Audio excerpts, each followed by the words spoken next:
అబద్ధాలాడుతుంది నువ్వు. నిజం చెప్పకపోతే నిన్ను. త్రిపుర, ఏం చేస్తున్నావు నువ్వు? నీ చెల్లెలు చేసిందే చాలా తప్పు పని. ఆ తప్పుని కప్పిపుచ్చడానికి నువ్వేం చేస్తున్నావు? మామా, నీకు తెలీదు. నీకు నువ్వుండు కన్నయ్య. అత్తయ్య, మేమొక మాట చెప్తాం, మీరు తప్పుగా అనుకోవద్దు. ఈ త్రిపుర చేసిన పనికి అవ్వా మనింటి పరువు రోడ్డుకెక్కింది.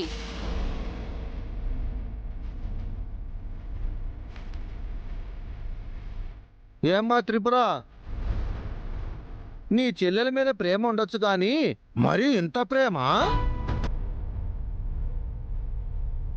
పవిత్రమైన లాయర్ వృత్తిలో ఉన్న ఆయన చేత మీ స్వార్థం కోసం అబద్ధాలాడించాలని చూస్తున్నారా? అమ్మా, నేను చెప్పాల్సింది చెప్పాను. దయచేసి నన్ను ఇంకోసారి ఇలా అవమానించకండి.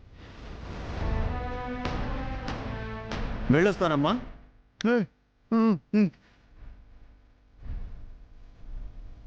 బామ్మగారు, అతను డబ్బుల కోసమే ఇలా చెప్తున్నాడు.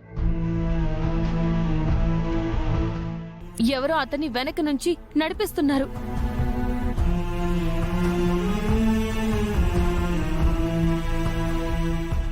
అతన్ని గట్టిగా నిలదీస్తే నిజం చెప్తాడు. ఇక చాలా ఆపో.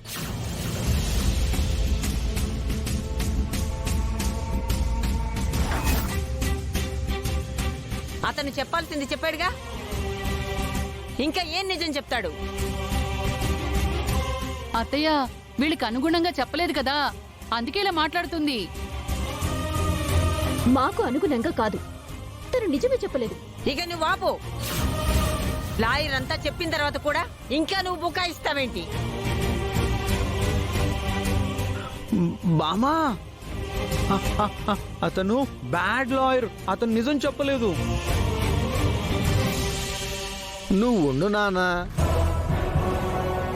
ఏమ్మా త్రిపుర, మా బాలాని అమాయకుని చేసి నీకు తగ్గట్టుగా మాట్లాడేలాగా బాగానే ట్రైనింగ్ ఇచ్చుకున్నావుగా. నేను కాదు, నిజాన్ని అర్థం చేసుకోలేని మీరు అమాయకులు. కన్నయ్య, నువ్వు మాట్లాడుకు. అబ్బబ్బబ్బబ్బబ్బబ్బా, అక్కా చెల్లెళ్ళు ఎంతకు తెగించారో. మర్యాదగా మాట్లాడండి. మా బాలని చంపాలని చూసి లాయర్ని కలిసి అన్ని సెక్షన్లు తెలుసుకోవటమే చెత్త పని. ఆ చెత్త పనికి నేను ఇంట్లో నుంచి తరివేశారు. మళ్ళీ ఇంట్లోకి సిగ్గు లేకుండా వచ్చి మాకు మర్యాదల గురించి చెప్తున్నావా?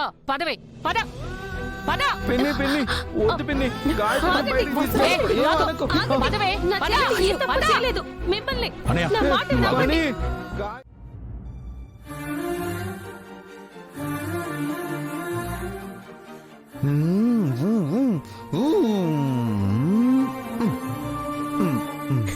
కన్నయ్య, నమస్కారం అమ్మా. నమస్కారం స్వామి, కూర్చోండి. కన్నయ్య, నమస్కారం స్వామి. నమస్కారం అమ్మా. ఏంటి ఈ జ్యోతిష్కుడు ఇల్లు వెతుక్కుంటూ వచ్చేశాడు? ఏం చెప్తున్నాడు విందామండి. మీ అబ్బాయి బాలకృష్ణ కదా? ఆహా, హలో, నా పేరు బాలకృష్ణ కాదు, బాల. అందరూ నన్ను బాల అనే పిలుస్తారు. మీరు అలానే పిలవండి. పెద్దలు ఊరికే రారంటారు. మీరే స్వయంగా మా ఇంటికి విచ్చేశారు. విశేషమేంటి స్వామి? పార్వతమ్మ గారు, మీ మనవడి జాతకం ప్రకారం అతనికి పెళ్లి చేస్తే అతనిలో మార్పు వస్తుందని చెప్పాను.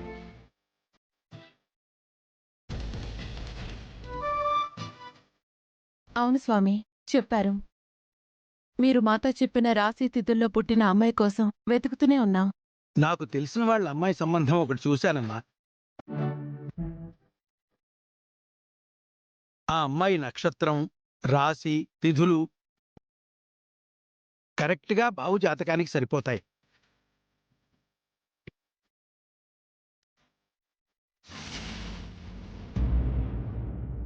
మంచి రోజు చూసి పెళ్లి చూపులు పెట్టుకుందాం స్వామి. రేపు మంచి రోజేనమ్మా. అవతల వాళ్ళు కూడా సిద్ధంగా ఉన్నారు. మీరు సరేనంటే పెళ్లి చూపులు రేపు పెట్టుకోవచ్చు. అలాగే స్వామి. కానీ పెళ్లి చూపులు ఇంట్లో వద్దు, గుళ్ళో పెట్టుకుందాం. అలాగేనమ్మా. వాళ్ళకి ఈ విషయం చెప్పి సమయం అది నేను ఫోన్ చేసి చెప్తాను. హ్మ్, మరి నేను వెళ్ళొస్తానమ్మా. మంచిది స్వామి.